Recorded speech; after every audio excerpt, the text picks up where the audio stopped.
I tried to copy my mom and roasted seaweed over the gas stove, then dipped the rice ball in soy sauce and stuffed it into my little brother's mouth. Even though the house was a mess, it was always full of laughter, until the day my dad came home and brought back a beautiful stepmother. At first, we were really happy, because someone was finally there to take care of our lives. The messy house became neat and clean, and the stepmother took care of everything we needed. She even gently dried my hair for me. At dinner, my brother always spilled food everywhere. At first, she reminded him gently, but then her face suddenly turned serious.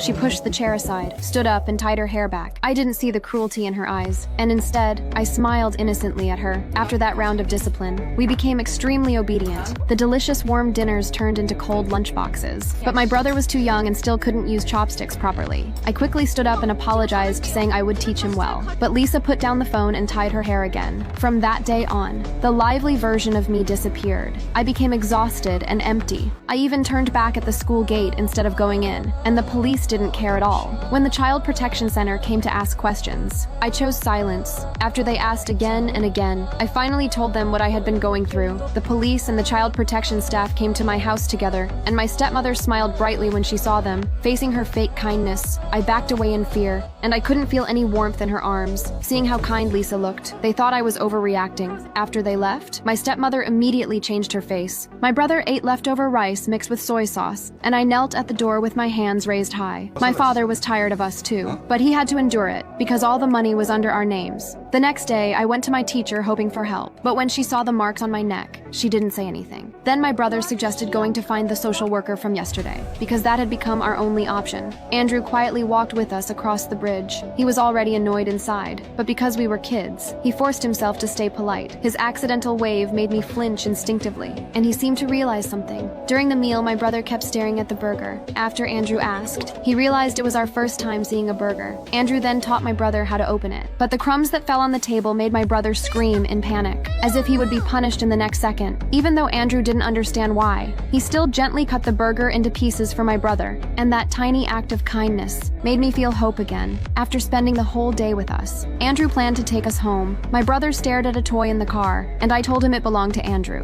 so he leaned back in the seat disappointed. At that time, Andrew was fighting for a job in Seoul, and we went to find him again. We brought a photo of our mother, hoping Andrew could help us find her. We followed behind Andrew, making him feel helpless. And then Seoul called. They had found him a new job. He rushed to drop us off at our house and told us to hurry inside. But we didn't want to leave Andrew at all, and refused to get out of the car. Even when he left us money to buy burgers next time, we still wouldn't go. When Andrew gave us the toy and left his phone number, we finally got out of the car happily. After Andrew left, we felt heartbroken. When we opened the door, it felt like entering hell. By accident, my brother dropped Andrew's business card, and my stepmother found it. She thought we had reported her again. In my hopeless gaze, she tied her hair back once more. The next day in class, I was in terrible shape. Then I suddenly collapsed to the ground, and blood began to drip from my ears.